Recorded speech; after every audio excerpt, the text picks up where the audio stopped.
आमदार अमोल मिटकरी आपल्यासोबत आहेत. त्यांच्याशी आपण या ठिकाणी बातचीत करणार आहोत. अमोलजी, साधारणतः अर्थसंकल्पीय अधिवेशन सुरू झालेलं आहे आणि अर्थसंकल्पीय अधिवेशनाचा हा 4था आठवडा आहे.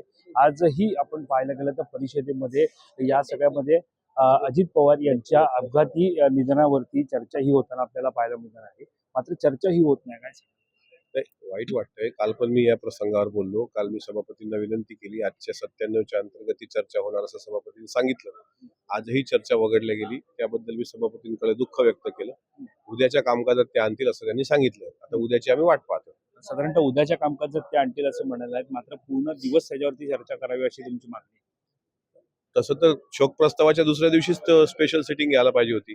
फक्त सर्व कामकाज वगळून अजितदादांच्या विमान अपघातावर चर्चा पण झाली नाही. कारण काय? शेवटी कारण काय, ते कारण मला नाही माहित, सरकारलाच माहित कारण. तुम्ही खरं तर या अपघातामध्ये ज्यांचा मृत्यू झाला त्यांच्या कुटुंबियांची सुद्धा भेट घेतली होती. मात्र चर्चा करण्यासाठी तुम्ही विविध मुद्दे सुद्धा तयारी करत आहात, मांडण्याचा प्रयत्न तुम्ही करतात. मात्र तरी सरकार याची चर्चा होऊ का नाही? सरकारकडे उत्तरं नसतील म्हणून सरकार ही चर्चा घडवत नाहीये. उत्तरं म्हणजे काय, आम्ही म्हणतोय सीसीटीव्ही फुटेज देवगिरीवरचं कुठे आहे, त्याचं उत्तर सरकारकडे नाहीये. आम्ही म्हणतो ब्लॅक बॉक्स कुठे आहे, त्याचं उत्तर सरकारकडे नाहीये. आम्ही विचारतो साहिल मदन कुठे आहे, त्याचं उत्तर सरकारकडे नाहीये. आम्ही विचारतोय यांनी FIR का नोंदवला नाही, कोणी नरिमन पॉइंटच्या पोलिसांनी, त्याचं उत्तर नाहीये. मग उत्तरं नसतील तर ते चर्चा काय करणार, आणि उत्तरं असतील तर चर्चा दुसऱ्या दिवशी झाली असते. चर्चेची मागणी तुम्ही केवळ एकमेव आमदार ते धरून ठेवत आहेत का संपूर्ण राष्ट्रवादीचे आमदार म्हणत? नाही, मी दादाच्या दुःखातून सावरलो असल्यामुळे लवकर मागणी मागितली. बाकीचे दुःखातून सावरणं बाकी आहेत, त्यांनी 2दा स्मरणपत्र दिले. आता बघू पुढे. तुम्ही अगोदर सुद्धा म्हणाले होते की दुःख सावरणं बाकी आहे, मात्र साधारणतः दुःख सावरून झाल्यानंतर सुद्धा अजित पवार यांच्या अपघाती निधन कसं झालं याची चर्चा होईल याची मागणी करू शकता. मी करतोय मागणी, पण बघू आता काय आहे. वहिनी आल्या. एक शेवटचा प्रश्न या सगळ्यामध्ये, साधारणतः एकंदरीत पाहायला गेलं तर तुम्ही रोहित पवार यांच्या संपर्कात आहात का? ते सध्या अधिवेशनामध्ये पाहायला मिळतात.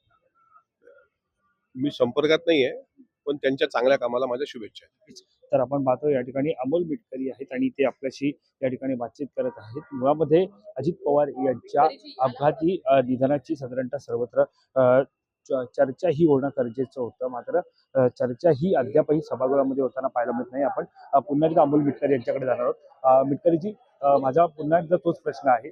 साधारणतः पाहायला गेलं तर तुम्ही अधिवेशनामध्ये आहात, मात्र रोहित पवार हे दिल्लीमध्ये आहेत.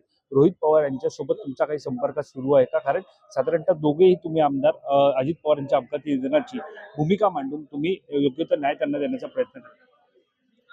माझा प्रामाणिक प्रयत्न आहे.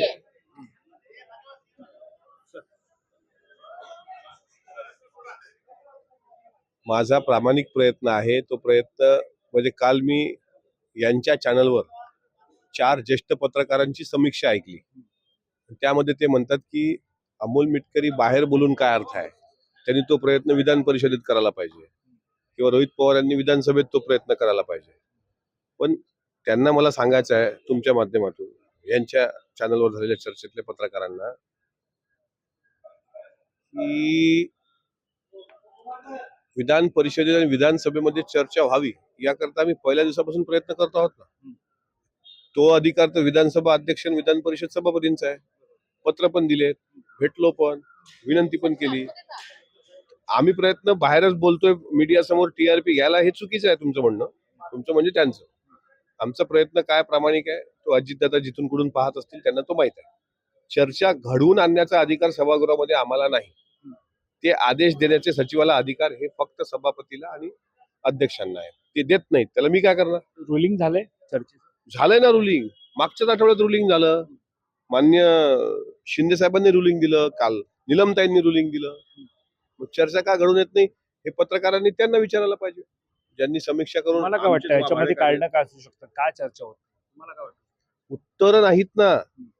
आम्ही जे प्रश्न विचारू, VIP पर्सन आहे, अजित पवार उपमुख्यमंत्री आलेत आणि उत्तर नाहीयेत असं तुम्ही म्हणता. मग चर्चा का होत नाही तुम्ही सांगा. उत्तर असते चर्चा झाली असती का नाही. समजा तुम्ही विरोधी पक्षात आहे, तुम्ही प्रश्न विचारताय साहिल मदनचं CCTV दिसत नाही कुठे आहे, माझ्याकडे उत्तर असेल की साहिल मदन नव्हता, चला घरून झोपला होता तो, असं काही ना काही स्पेसिफिक उत्तर लागेल ना. कारण सभागृहात उत्तर देताना फार जबाबदारीने उत्तर द्यावं लागेल.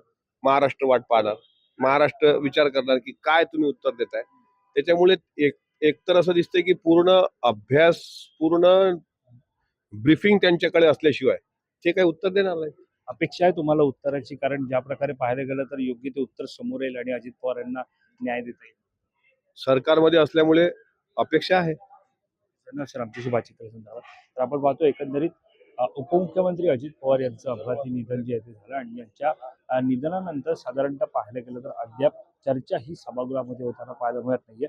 परिषदेमध्ये साधारणतः रुलिंग झालं असताना सुद्धा चर्चाही होत नाही. आजच्या कामकाजामध्ये अजित पवार यांच्या अपघाती निधनासंदर्भातली चर्चा आहे, मात्र चर्चा ही आज होणार का हे सुद्धा पाहणं महत्त्वाचं ठरणार आहे.